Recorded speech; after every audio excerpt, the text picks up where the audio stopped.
One of the most important things in our lives that I think oftentimes people can take for granted is health. And if taking care of health dictates the quality of your life, then you are someone who is a prime example of having amongst the highest quality of life of most people you probably know. And so I'm curious to know what was the first, whether it be person or influence that really got you to want to take your fitness seriously and work at it to become a high performer in that area? That's a good question. I don't think there was a single person. I think it would have been myself. Through I think I hit a point in my life where I knew it was something I needed to do because if I didn't, my life was going to spiral downwards for the worse. So I needed to kind of hop out of the lifestyle I was living at the time and start making changes in my life. So I don't think it was anybody. I think it was me. So what was the moment in which you realized like what exactly was going on in your life that made you realize like, if I don't make this change, then this is not going to be good? Um, I said this on another podcast as well, but I got to a point where I had a lot of bad habits. I had a lot of friends who were not helping me move forward. And I think I hit a point where I watched my younger brother graduate before me and all the love and such a positive environment it was that I needed to, turn things around and kind of unloser myself. But and being in a situation like that though is definitely not one that's easy. And if a person is the only one that can save themselves, what was the moment where the light clicked? Like what did it take for you to understand like, okay, because I'm sure you were able to look around your environment before, but how were you able to identify that there was that specific moment you did need to actually make a change compared to before? I think the flip the time that it kind of just turned all around for me was literally that moment, kind of seeing my brother graduate before me, and then I made that decision right then and there, and I made that commitment to myself that I'm going to make a change, and that I'm never going to go back to that person that I was, even if that was, a day before from that time. And I live by that to this very day. That commitment I made on that day is I'm never going to go back to that person I was before. And that's also why when I'm doing things in my life, I may not need to do them. And, I may be able to, say, give yourself a day, whatever, but I made that commitment to myself way back then. And I'm sticking by that, for the rest of my life. But yeah, I think it was as simple as it was that moment, see my brother graduate, and then I got to work. And, another thing that helped, and as, funny as it may sound is I listened to a lot of Eric Thomas then, and I can't remember the athlete that was in one of the videos, but he had kind of the background music or the background speech of Eric Thomas. How bad do you want it? And I listened to that on repeat every single day before I wanted to work out, when I didn't want to work out, even when I didn't want to eat healthy or do better things. I would always listen to that and amp me up, and that'd be one thing to help me keep going. I think I know exactly what video you're talking about. It's a classic all-time like ultra motivation video. And as simple as it sounds, like sometimes that is really all it takes is just having that positive input that influences your ability to make the decision that you're actually going to do something different compared to just staying the same.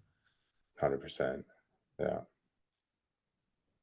So seeing your brother go through that graduation before yourself, would you say up to that point that you guys had like a really strong relationship, or would you say that it wasn't as strong, or like how would you describe that his influence in your life from that point and then how it compares to today.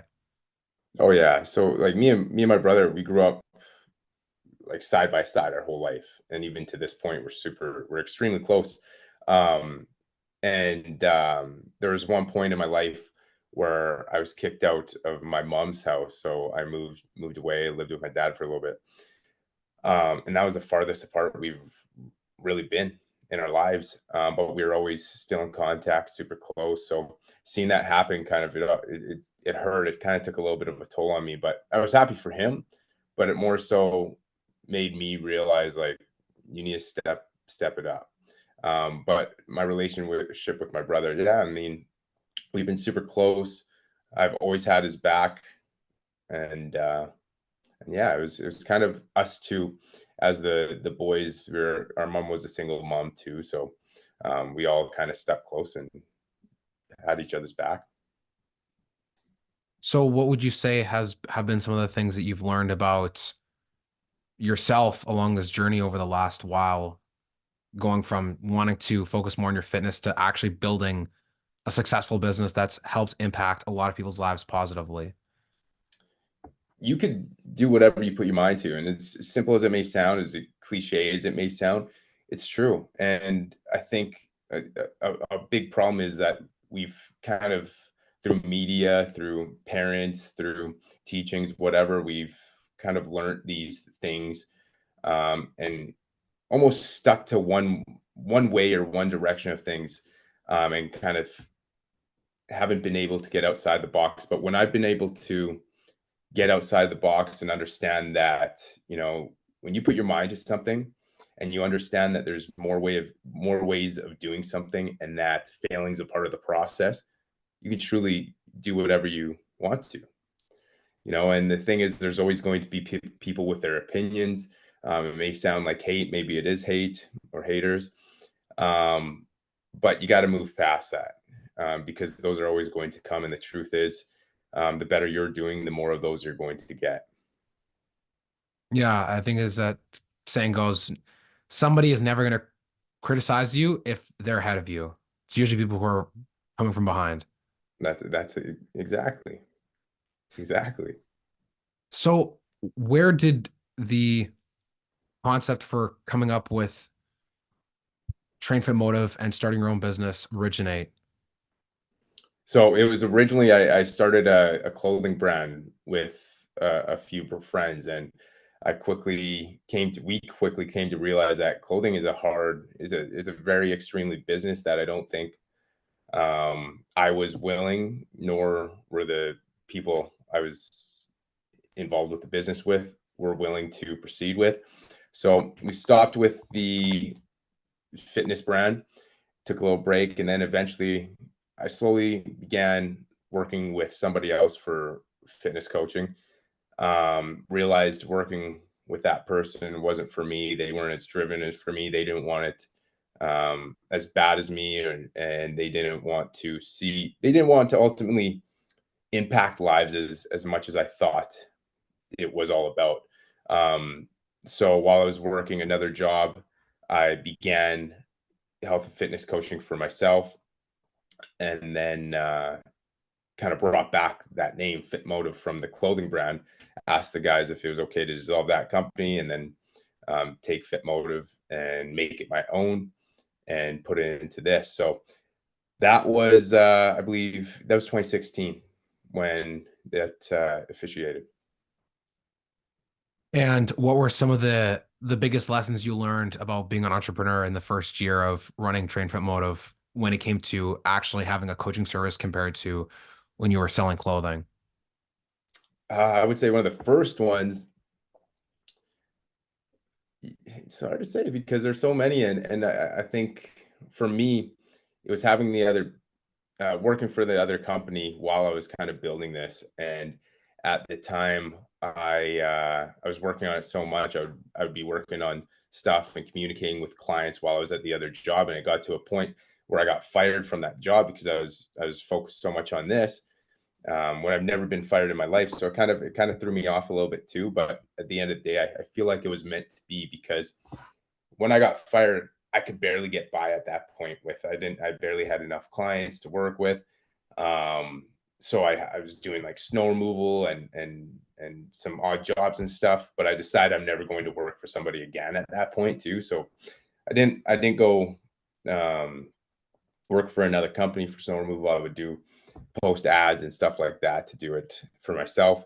But then I slowly got and creep my way up to a point where I had enough clients to actually get by to pay rent um, and live realistically. So I think what did that for me was getting fired, but putting a heck of a lot more focus and basically my all into building FitMotive and making sure that it grew and became what I wanted it to be. Were there any entrepreneurs or people who you would say inspired you or who you looked up to as role models when it came to whether it be in the fitness industry or running a business in general? It's hard to say because I'd always like follow a lot of entrepreneurs and listen to their advice, but was any I wouldn't say there was any necessary role models. I don't think so. I feel like I've tried to get a lot of information and um, tips and such from entrepreneurs and guys that are doing great or girls that are females that are doing great, and just kind of take it all in, absorb whatever I could that could help me improve in life, and see how I can use that to improve and get better. Now, with the way that things have been going, you've similar to your brother, but maybe not on as big of a scale yet, have been able to travel and explore places around the world. Would you say that that's something you've always been curious about doing, or it didn't really come until after you had started to see a lot of growth with your business? No. So when I was a young, like when I was a kid, I've always been curious about traveling. I always wanted to see the world, but I never thought it would be possible. I never thought it would happen. We never, like as a kid, we never went anywhere except to Thunder Bay, Ontario, to visit our grandparents. And I mean, even that was a difficulty. I remember our mom barely being able to have enough money for gas to get to Thunder Bay. So I traveling and seeing pictures of the world, I was always so curious and always loved the idea, but I never thought I'd be able to. Um, so that desire kind of has always been there, but until I was able to afford to actually be able to do so, that's when I began doing it and as much as I could. And what have been some of the, if there's a lot of places too many to count, what are some of the places that jump off the top of your mind that have been the most memorable or exciting that you've been to before? It's hard to say because they're all exciting, they're all memorable in their own way. Um, a recent one I did last year would have been South Africa. We did North Africa in February, and then South Africa in April. Um, so Morocco, Egypt, which were great, but South Africa was probably near top on my list just because city-wise, we went to Town, which was amazing. It's beautiful, the water, the people, the environment. It's awesome. And then we did a safari, Kruger Safari out there, which I think has to be top on my list for experiences. Just seeing the animals where they're supposed to be, living the life they're supposed to be living. Um, it was beautiful, realistically, and it's. I remember being there and then even leaving, just the feeling of it was something else. But I think that would be top on my list, South Africa, as of right now. And you only went to Cape Town. You didn't go to any other major cities in South Africa? We were in Johannesburg, but I I don't think there was anything too special that I loved about Johannesburg. I've heard people who've gone on safaris before and they talk about how cool it is to be up close, but I don't really know if you can actually understand the gravity of how crazy it is until you're actually there in front of wild safari animals. Yeah, I mean, like it's such I get kind of almost goosebumps thinking about it because it's like it's just different energy. And it's like seeing those animals in real life just doing their thing, not trapped in a zoo or behind, a glass or a cage or whatever. Seeing them where they're supposed to be living the life they're supposed to be living, and just these animals up close and in person, it's like it's crazy. It's amazing, to be honest, and I'd recommend that to anybody that can do it and wants to travel for sure. Yeah, South Africa, coming from North America, I feel like it's a place that can get overlooked if you don't have any like specific ties or family there because it's so far and you have to go to Europe and you have to like fly somewhere in North Africa and then South Africa and Yeah, you have to go all the way there and it's like this 40-hour song and dance. But yeah, sometimes those places that are the hardest to get to are the most worthwhile when you actually do get there. for sure. And it's just like, it's like a lot of places, that way. They're gonna take a while to get there, but they're always worth the experience if you love the adventure, if you love um new things and seeing new things and meeting new people.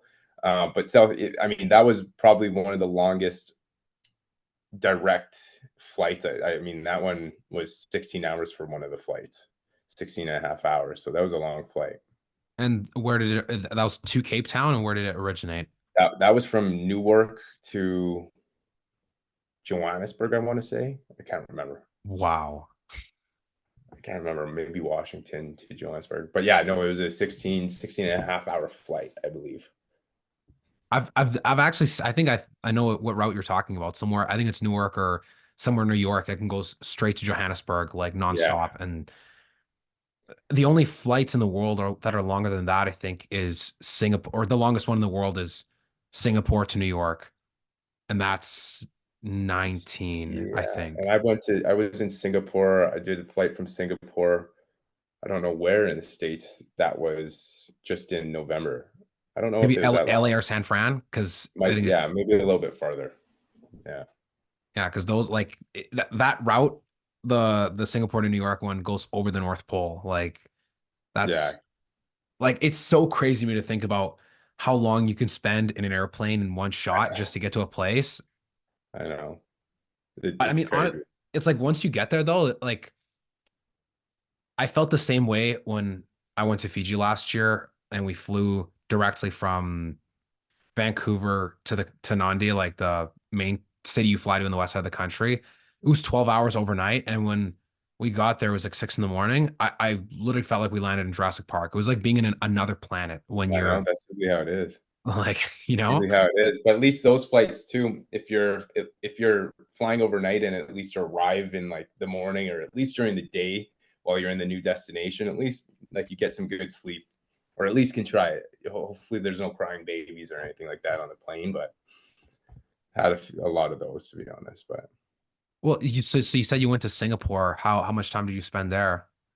not too much. So I was in Bali right before that. Just stopped in Singapore on the way back. We were there for 3 days. And was there anything memorable that stuck out about being in Singapore or Beautiful city. Not a place that I would love to travel to. I mean, there's not a whole heck of a lot to do. It's extremely expensive unless you're getting some of the, street food or something like that. That's the only thing that's probably cheap. But um, yeah, it wasn't there. I found like there wasn't a whole heck of a lot to do in Singapore, but beautiful city. I've just seen the jewel within the airport and there's a few tweets that I remember seeing come across the timeline of oh my God, I love Portage Place and it was like inside Changi Airport in Singapore. And then the jewel now looks like kind of like the Leaf Yeah, and I feel like that's it's kind of a funny comparison between like being in Winnipeg versus like being in for just a sure. place completely the opposite. For sure. I mean, yeah, no, Singapore, like it's wealthy. It's a wealthy country for sure. I mean, well, in comparison to going to Indonesia, I'm sure that the difference in cost and what you could do and what you did do was probably just insane. Hectic, yeah, crazy. But there's a heck of a lot more to do, a lot of fun stuff in Bali, right? So So, like, what would be the major difference in like the things you're able to do in Bali that in Singapore you weren't able to do, or maybe are just way, way more to do? I'm not sure. I think it's just like, it's almost like a lot of places in Asia. There's a lot more kind of activities and freedom. I mean, I don't know how much is in Singapore countryside wise, but like at least in Bali, you can go ATV and you can go to a beach that's probably not far at all. I did a couple hikes out there, some really great hikes. So there's so much kind of activities that you can do, at least from my experience when we were in Bali, as opposed to Singapore. Mm. It's more so city living, and even I don't other than that, I don't know what else you're gonna do there. No, that's completely fair, and I feel like that's it. The landscape changes when you go to different those some of those different parts of the world. Like, was Bali like the main? That was the main hub of the trip, or you went to a few other countries in Southeast Asia as well? Um, I think that was, yeah, for that trip, it was just Bali, and then we went to Singapore after that. Yeah. So Bali was the main portion of the trip, I've not been yet, but I do know that it's probably one of the most popular places for young people to travel to in for Southeast sure, Asia. for sure. One of them for sure. But I mean, Thailand, Vietnam, I think are also up there as well, but I don't know if they're as famous for, like, for example, being a digital nomad. Like Bali is literally like the mecca of being a digital nomad in the world, I think. 100%, and you see that all the time. But I haven't. I was just having this conversation the other day. Surprisingly, I haven't been to Thailand. I've been to Vietnam, Vietnam is really great too. Um, South Vietnam, I would love to still check out. We did North. But yeah, I mean, these places are all fun. They're cheap. If you have some time to go travel, they're relatively super cheap. I mean, the most expensive portion of it is going to be the flight. Yeah, I mean, the cost of food or accommodations there is going to be really affordable for people who are from North America compared to if you go to Switzerland or even like you just said to Singapore, like some of those places Yeah, are just I think, there's no yeah, way around it. Like Switzerland is probably the most expensive place I've ever been. I don't know how many more expensive places you could go to be honest, outside of Switzerland. It's crazy. It's crazy. And then like um Dubai, like we went to Dubai, and you'd expect Dubai to be super expensive, but it's not all that terrible when you're there. I mean, alcohol, if you're trying to party, it's going to be expensive. But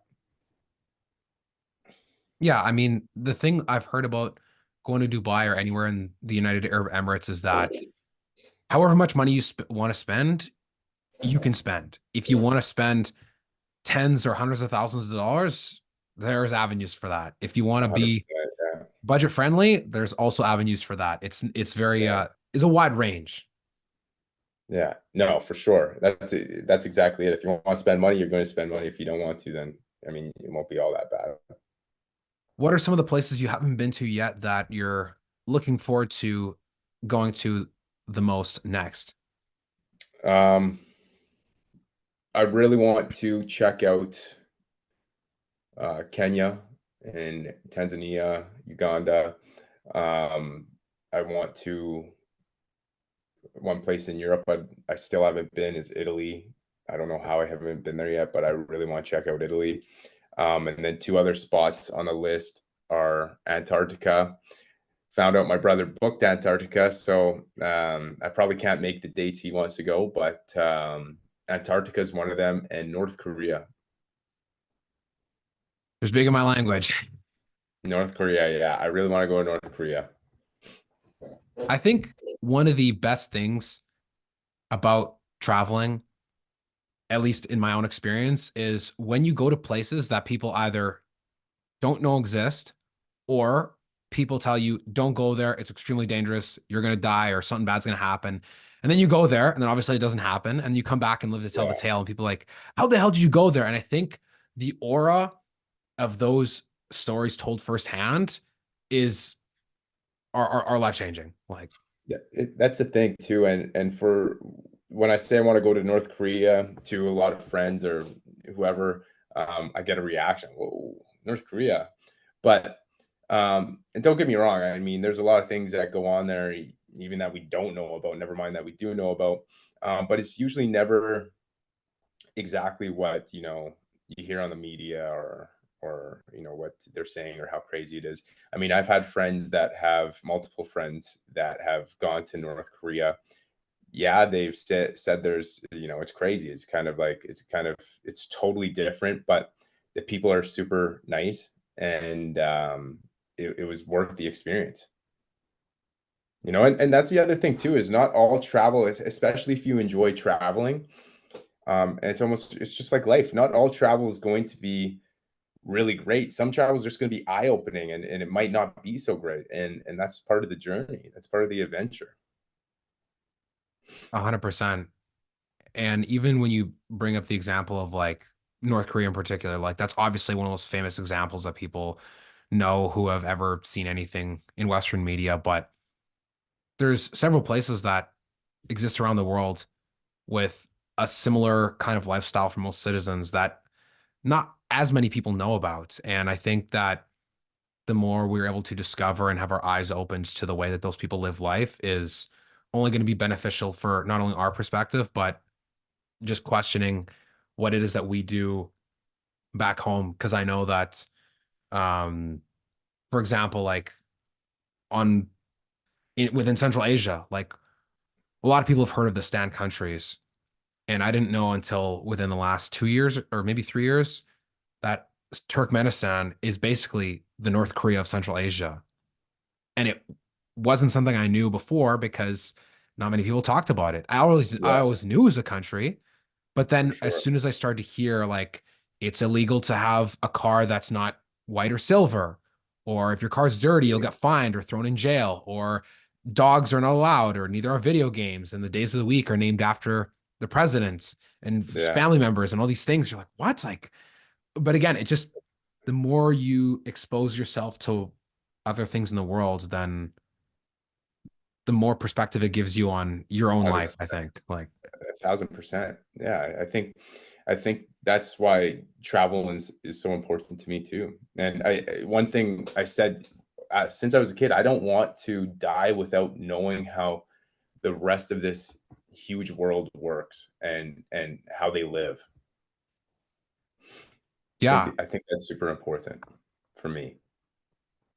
And I mean, think about the impact that it would make on if you had a family and your kids and the stories that you're able to tell. Like, I've heard this quote said a bunch of times, but I still feel like it always bears repeating. It's like when you're older, you will never wish you had less crazy stories to tell. 100%. And at the end of the day, we're all going to die. We're only here for so long.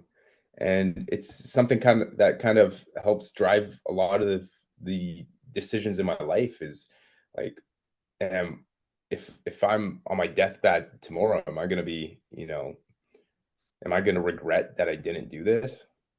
And if the answer is yes, then I'm probably going to do it, because a lot of the times we think about, you know all the problems, and how difficult it is to do things, but if you don't start, and if you don't, you know take that first step, then you're never going to know if you could or couldn't, right? So Absolutely. I'm not sure if you've seen this clip or maybe the name doesn't sound familiar, but I'm sure maybe you've heard the quote. And if you haven't, then I think it touches perfectly on what you're saying. Do you know who Rick Rubin is? yeah, Okay. So maybe you're probably familiar with one of the quotes from him that I'm gonna share about trying in life. let's hear it. So he says, never say I can't do it. Just say I haven't done it yet. And that's true with Yeah, everything. yeah, How do you know what you can truly do until you really try and put everything you can into it? Because how do you know otherwise? Like, that's I can't, no, no, no, like, I exactly. haven't done it yet. Yeah, no, of course I've heard that, but that's, I haven't done it yet is a heck of a lot more true than I can't do it, because you don't know if you can.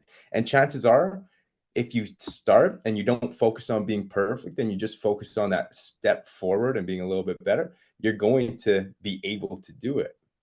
people a lot of times too, and I do it myself occasionally, is gets too fixated on that end result or being perfect, that when we don't do as great as we want to do, we get extremely discouraged, and some people quit, or they have a hard time continuing with it. But when you focus on the small steps to getting better and improving, no matter what it is, you're going to do that. You're going to get better at it. And then you're going to be a hell of a lot encouraged to continue and to get better, rather than being discouraged and quitting. And I'm sure you can apply the same philosophy to fitness, and maybe you share some of these same sentiments with clients when they're experiencing challenges with making progress or getting to the end result that they're looking for, of course.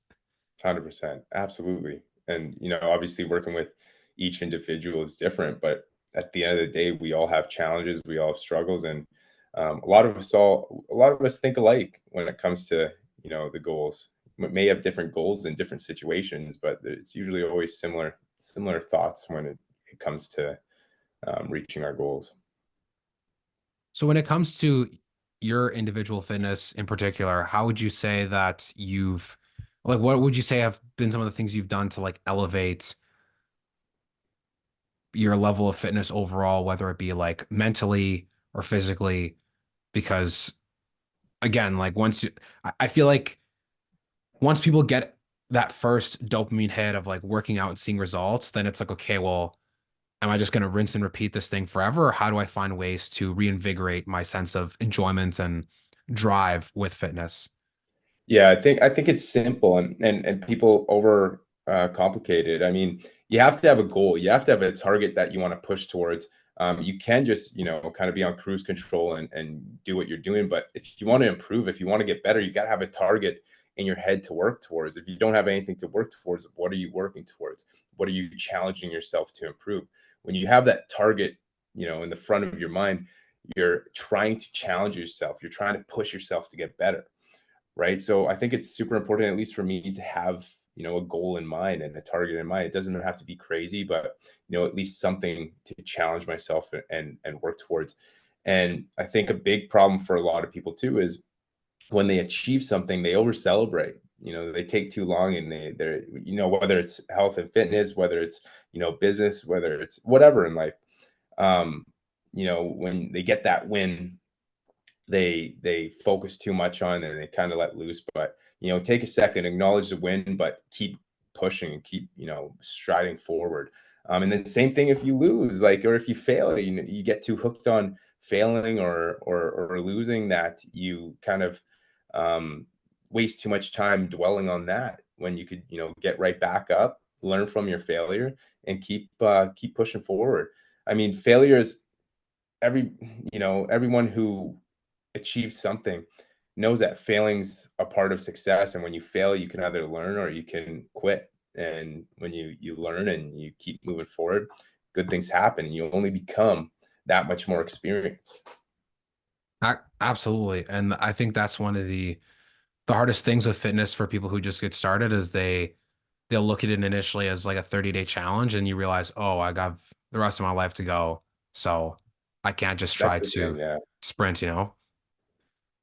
And that's, yeah, I think that's such a huge challenge for a lot of people, is they get too far ahead of themselves, and they almost focus on what they have to do next, or all the work they have to put in, rather than just focusing on the moment. When you focus on the moment and you just focus, like I said earlier, on that next step, you're going to get closer. You're going to be more encouraged than you're going to be discouraged, when you're focusing on just getting past that next step, because there you won. Now it's the next step and you're getting closer and closer.